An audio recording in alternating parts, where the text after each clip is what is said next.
UP में वृद्धा pensioners के लिए खुशखबरी, इस दिन खाते में आएंगे 3,000 रुपए। यूपी में वृद्धा पेंशन का इंतजार कर रहे बुजुर्गों के लिए खुशखबरी है। सरकार ने 3 महीने का पैसा एक साथ ट्रांसफर करने की प्रक्रिया को पूर्ण कर लिया और जिस दिन खाते में पैसा भेजना है उसे तय कर लिया है। राज्य सरकार के द्वारा संचालित वृद्धावस्था पेंशन योजना का विस्तार करते हुए 15 जून 2025 से चरणवार तरीके से लाभार्थियों के खाते में पैसा आना शुरू हो जाएगा। यूपी सरकार की नई योजना 47 जिलों में मोटे अनाजों की खेती को मिलेगा बढ़ावा। उत्तर प्रदेश सरकार ने प्रदेश के जिलों में मोटे अनाजों की खेती को बढ़ावा देने के लिए एक योजना तैयार की है। ये नई योजना को चालू वित्त वर्ष में राष्ट्रीय खाद्य सुरक्षा और पोषण मिशन के तहत संचालित किया जाएगा। इस योजना का उद्देश्य छोटे और मझोले किसानों को मोटे अनाजों की खेती से लाभ पहुंचाना है। गोरखपुर के आयुष विश्वविद्यालय का लोकार्पण करेंगे राष्ट्रपति। सीएम योगी का है ड्रीम प्रोजेक्ट। मुख्यमंत्री योगी आदित्यनाथ का ड्रीम प्रोजेक्ट कहे जा रहे गोरखपुर के महायोगी गुरु गोरखनाथ आयुष विश्वविद्यालय का लोकार्पण राष्ट्रपति द्रौपदी मुर्मू 30 जून को कर सकती हैं। विश्वविद्यालय का शिलान्यास पूर्व राष्ट्रपति रामनाथ कोविंद ने किया था, जबकि लोकार्पण वर्तमान राष्ट्रपति से कराने की तैयारी है। अब रजिस्ट्री की फाइल्स नहीं रोक पाएंगे बाबू और अधिकारी, एलडीए ने तय की समय सीमा। एलडीए में अब मकान दुकान की रजिस्ट्री के लिए आवंटियों को बाबू और अधिकारियों के चक्कर नहीं लगाने होंगे, उनके रहमो करम पर निर्भर नहीं रहना होगा। एलडीए उपाध्यक्ष प्रथमेश कुमार ने इसके लिए 31 मई को आदेश जारी कर संपत्तियों के निबंधन की समय सीमा तय कर दी। इस एसओपी के लागू होने से आवंटियों का वर्षों से हो रहा शोषण रुकेगा और फाइल्स को जानबूझकर रोकने वालों की जिम्मेदारी तय होगी। यूपी में किसानों के लिए योगी सरकार लाई नई योजना, 16 जिलों में किया जाएगा ये खास काम। उत्तर प्रदेश के किसानों के लिए खुशखबरी है। योगी सरकार ने किसानों की मेहनत का उचित दाम दिलाने के लिए प्रदेश के 16 जिलों में 1000 मीट्रिक टन तक की क्षमता वाले गोदाम बनाने का बड़ा फैसला लिया है। ये गोदाम 24 बहुउद्देशीय प्राथमिक कृषि सहकारी समितियों के जरिए बनाए जाएंगे। इस योजना से किसानों को अपनी फसल का भंडारण करने की सुविधा मिलेगी। पर्यटन केंद्रों पर पर्यटकों को मिलेगी होम स्टे की सुविधा। योजना के तहत प्रदेश के 229 स्थल चिन्हित। मुख्यमंत्री योगी आदित्यनाथ की अध्यक्षता में मंगलवार को कैबिनेट ने पर्यटन विभाग के बेड एंड ब्रेकफास्ट व होम स्टे नीति 2025 को स्वीकृति प्रदान कर दी है। इसके तहत अब प्रदेश के धार्मिक व पर्यटन स्थलों पर पर्यटकों को रुकने के लिए होम स्टे की सस्ती सुविधा मिल पाएगी। इससे पर्यटकों के रुकने के लिए सस्ती दरों पर कमरे और स्थानीय लोगों को रोजगार उपलब्ध हो पाएंगे। इस योजना के तहत प्रदेश के 229 स्थलों को चिन्हित किया जा चुका है। सरकारी मुकदमों की पैरवी के लिए 12 अपर महाधिवक्ता नियुक्त। इलाहाबाद और लखनऊ दोनों पीठों में तैनाती। सरकार की ओर से नामित ये अपर महाधिवक्ता विभिन्न मामलों में राज्य का पक्ष मजबूती से न्यायालय के समक्ष रखेंगे। इन 12 अपर महाधिवक्ताओं में से 7 अधिवक्ता मुख्यालय इलाहाबाद उच्च न्यायालय से संबद्ध रहेंगे, जबकि 5 अधिवक्ता लखनऊ खंडपीठ में कार्यरत रहेंगे। इन अधिवक्ताओं को न्यायिक मामलों की बारीकियों में दक्ष माना जाता है। एलडीए ने अपार्टमेंट्स में लगाया अनुरक्षण शुल्क कैंप। पहले दिन में 43.23 लाख की वसूली। आवासीय योजनाओं और अधोसंरचना विकास के क्षेत्र में अग्रणी लखनऊ विकास प्राधिकरण ने एक अहम कदम उठाते हुए आवंटियों की सुविधा के लिए अनुरक्षण शुल्क जमा कराने हेतु अपार्टमेंट्स में कैंप आयोजित करने की पहल शुरू की। इस पहल का उद्देश्य ये है कि आवंटियों को प्राधिकरण के कार्यालय के चक्कर न लगाने पड़े और उन्हें शुल्क भुगतान में कोई असुविधा न हो। आईटी कॉलेज लखनऊ में यूजी और पीजी प्रवेश शुरू। राजधानी लखनऊ की प्रतिष्ठित महिला महाविद्यालय इसाबेला थॉर्पन डिग्री कॉलेज ने सत्र 2025-26 के लिए अंडर ग्रेजुएट और पोस्ट ग्रेजुएट पाठ्यक्रमों में प्रवेश की प्रक्रिया आरंभ कर दी है। कॉलेज प्रशासन के द्वारा दी गई जानकारी के अनुसार इच्छुक छात्राएं ऑनलाइन व ऑफलाइन दोनों माध्यमों से आवेदन कर सकती हैं। राम दरबार की भव्य प्राण प्रतिष्ठा की झलकियां। अयोध्या में दिव्यता का नया सूर्योदय। रामनगरी अयोध्या एक बार फिर से साक्षी बनी है धर्म, संस्कृति और श्रद्धा की त्रिवेणी की। प्रभु श्री राम के दिव्य दरबार की पहली झलक सामने आ चुकी है। राम मंदिर के पहले तल पर विराजमान राम दरबार की 2 तस्वीरें श्री राम जन्मभूमि तीर्थ क्षेत्र ट्रस्ट ने जारी की, जिसमें प्रभु श्री राम, माता सीता, लक्ष्मण और भक्त हनुमान के विग्रह दर्शन से जनमानस में अलौकिक ऊर्जा का संचार हो रहा है। रॉयल हेरिटेज सिटी के लिए 200 एकड़ जमीन खरीदेगा यमुना प्राधिकरण। यमुना प्राधिकरण ने मथुरा का मास्टर प्लान 2031 मंजूर होने के बाद रॉयल हेरिटेज सिटी के लिए भूमि खरीद की प्रक्रिया शुरू कर दी। फिलहाल 200 एकड़ जमीन खरीदी जाएगी, जिसमें से 137 एकड़ के लिए किसान सहमति दे चुके हैं। हालांकि हेरिटेज सिटी के लिए फिलहाल जमीन के रेट तय नहीं है।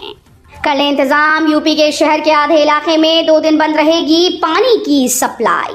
आगरा के लंगड़े की चौकी नाले के पास से गुजर रही पानी की 30 इंच व्यास की राइजिंग मेन लाइन को शिफ्ट करने के काम के कारण 2 दिन आदि शहर में पानी नहीं आएगा। जलकर विभाग के अधिशासी अभियंता ने बताया कि आज 4 जून को सुबह जलापूर्ति के बाद काम शुरू किया जाएगा, जिस वजह से उसी दिन शाम को और 5 जून को सुबह और शाम को जलापूर्ति बाधित होगी। हवाई जहाज पर हवाई चप्पल वाला बैठने को तैयार नहीं, सतना में यात्री के इंतजार में एयरपोर्ट। द्वितीय विश्व युद्ध के दौरान बनाई गई हवाई पट्टी को सतना एयरपोर्ट का स्वरूप दे दिया गया है, जिसका 31 मई को पीएम नरेंद्र मोदी द्वारा वर्चुअल रूप से वीडियो कॉन्फ्रेंसिंग के जरिए लोकार्पण कर दिया गया। लेकिन लोकार्पण के दूसरे दिन ही हवाई यात्रा करने वाले कोई यात्री नहीं मिले, जिसके बाद फ्लाइट कैंसिल कर दी गई। अब मंगलवार को पुनः हवाई सेवा शुरू की गई है। विवाद में तहरीर का इंतजार न करें, तत्काल एक्शन लें, सीएम योगी का अफसरों को निर्देश। मुख्यमंत्री योगी आदित्यनाथ ने समीक्षा बैठक में पुलिस अफसरों से कहा कि त्योहारों पर विशेष सतर्कता रखें, किसी भी कार्रवाई के लिए तैयार रहें। अगर किसी क्षेत्र में विवाद की स्थिति आती है तो थानेदार तहरीर की प्रतीक्षा न करें, उसी समय पुलिस जरूरी कदम उठाए। कई बार छोटे विवाद की लापरवाही की वजह से बड़े विवाद का रूप ले लेते हैं। अग्निवीरों को पुलिस भर्ती में मिलेगा 20% आरक्षण। योगी कैबिनेट में 10 प्रस्ताव पास। यूपी कैबिनेट की बैठक में निवेश को बढ़ावा देने के लिए कुल 11 प्रस्तावों में से 10 को मंजूरी दी गई, जिसमें हल्दीराम उद्योग के लेटर ऑफ इंटरेस्ट को भी स्वीकृति मिली है। नोएडा में हल्दीराम स्नैक्स की 662 करोड़ रुपए की निवेश परियोजना को हरी झंडी दी गई, जबकि 5 कंपनीज को वित्तीय प्रोत्साहन की सुविधा मंजूर हुई। पाकिस्तानी शरणार्थियों को यूपी में मिलेगा जमीन का हक, कमेटी ने शासन को सौंपी रिपोर्ट। उत्तर प्रदेश में बसे पाकिस्तानी शरणार्थियों को उत्तराखंड की तर्ज पर जमीन का हक दिया जाएगा। इस संबंध में मुरादाबाद के मंडलायुक्त आंजनेय कुमार सिंह की अध्यक्षता में बनी कमेटी ने अपनी रिपोर्ट शासन को सौंप दी। वर्तमान में करीब 20,000 शरणार्थी परिवार 50,000 एकड़ भूमि पर काबिज हैं, लेकिन उन्हें जमीन पर पूरा मालिकाना हक आज तक नहीं मिला। छुट्टियों के बाद स्कूल में टैबलेट से शिक्षकों की हाजिरी। प्रेरणा पोर्टल पर डालनी होगी सेल्फी। ग्रीष्मकालीन अवकाश के बाद खुल रहे स्कूल में टैबलेट शिक्षकों की उपस्थिति का समय बताएगा। सभी को प्रत्येक दिन सुबह 7:30 बजे सेल्फी लेकर प्रेरणा पोर्टल पर अपलोड करनी होगी। इसमें लापरवाही करने पर संबंधित शिक्षकों के वेतन से कटौती की जाएगी। फिरोजाबाद के बीएससी आशीष कुमार पांडे ने कहा कि सभी शिक्षकों को इन निर्देशों का पालन करना होगा। वाराणसी में 588 करोड़ की लागत से दुरुस्त होगी बिजली, 15 नए उपकेंद्र बनेंगे। प्रदेश के स्टाम्प और न्यायालय पंजीयन शुल्क राज्य मंत्री रविंद्र जायसवाल ने कहा कि वाराणसी की विद्युत व्यवस्था को सुदृढ़ और आधुनिक बनाने के लिए 588 करोड़ रुपए स्वीकृत हो गए हैं। इस राशि से 2000 नए विद्युत ट्रांसफार्मर लगाए जाएंगे और पुराने ट्रांसफार्मर्स को बदला जाएगा। नोएडा एयरपोर्ट के तीसरे चरण में पुनर्वासन स्कीम से पहले शुरू हुई 14 गांव की जनगणना। नोएडा इंटरनेशनल एयरपोर्ट के तीसरे चरण में अधिग्रहित की जाने वाली भूमि के प्रभावित परिवारों के पुनर्वासन और पुनर्व्यवस्थापन स्कीम तैयार करने के लिए जनगणना का काम सोमवार से शुरू कर दिया। टीम गांव-गांव पहुंच प्रभावित किसानों से संपर्क कर निर्धारित प्रारूप में 21 सवालों की जानकारी लेते हुए फॉर्म भर रहे हैं। ग्रेटर नोएडा सेक्टर 2 में गरजे बुलडोजर, 100 करोड़ की 10,000 वर्ग मीटर जमीन कब्जा मुक्त। ग्रेटर नोएडा प्राधिकरण की टीम ने पतवाड़ी गांव के पास बने सेक्टर 2 में 10,000 वर्ग मीटर जमीन पर हुए अवैध निर्माण पर सोमवार को बुलडोजर चला दिया। टीम ने अवैध निर्माण ढहाकर 10 आवंटियों की प्लॉट दिला दिए। यहां कब्जा मुक्त जमीन की कीमत 100 करोड़ रुपए आंकी गई। ग्रेटर नोएडा में 10 लाख से ज्यादा किराएदारों का होगा सत्यापन, चौकी प्रभारियों को मिली जिम्मेदारी। सेक्टर व सोसाइटीज में रह रहे किराएदारों का सत्यापन कराया जाएगा। इस दिशा में पुलिस प्रशासन ने कवायद शुरू कर दी है। सोसाइटीज में अपार्टमेंट ऑनर्स एसोसिएशन व सेक्टर्स में रेजिडेंट वेलफेयर एसोसिएशन के साथ मिलकर रह रहे किराएदारों का सत्यापन किए जाने की योजना बनाई गई है। यूपी के गांव-गांव तक यूं पहुंचेगी सरकारी योजनाएं, योगी सरकार ने लिया अहम फैसला। उत्तर प्रदेश में ई गवर्नेंस को और मजबूत करने के लिए योगी सरकार अब यूपी स्वान 3.0 लाने जा रही है। यूपी स्वान यानी Uttar Pradesh state wide area network. ये प्रदेश सरकार के दफ्तरों और महत्वपूर्ण सरकारी सेवाओं को आपस में जोड़ने वाला डिजिटल नेटवर्क है। मुख्यमंत्री योगी आदित्यनाथ ने इसे ई गवर्नेंस के नए युग की शुरुआत बताया है। अगले साल रिंग रोड के दोनों लेन से फर्राटा भरेंगे वाहन। जनवरी 2026 तक तैयार हो जाएगी गंगा पुल की दूसरी लेन। अगले साल रिंग रोड के दोनों लेन से वाहन फर्राटा भरेंगे। संदहा से चंदौली के रेवसा तक रिंग रोड की एक लेन से आवागमन शुरू हो चुका है।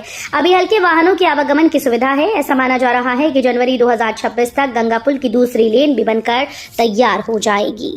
बांके बिहारी में ट्रस्ट पर भड़के शंकराचार्य, बोले गोरखनाथ मंदिर का भी अधिग्रहण करें। वृंदावन के बांके बिहारी मंदिर के लिए ट्रस्ट बनाने के योगी सरकार के फैसले पर ज्योतिष पीठाधीश्वर जगत गुरु शंकराचार्य स्वामी अविमुक्तेश्वरानंद सरस्वती बेहद नाराज हैं। उन्होंने कहा कि हमें बड़ा आश्चर्य हो रहा है कि एक तरफ सनातन धर्म के धर्माचार्य पूरे देश में मुहिम चलाए हुए हैं कि सरकार ने जिन जिन मंदिरों व धर्म स्थानों का सरकार ने अधिग्रहण कर लिया है उनको वापस लिया जाए और सनातन धर्म बोर्ड बनाकर धर्माचार्यों द्वारा उसका संचालन किया जाए। पाकिस्तान की वजह से बदलेगा मौसम का मिजाज, 34 जिलों में भयंकर बारिश का अलर्ट।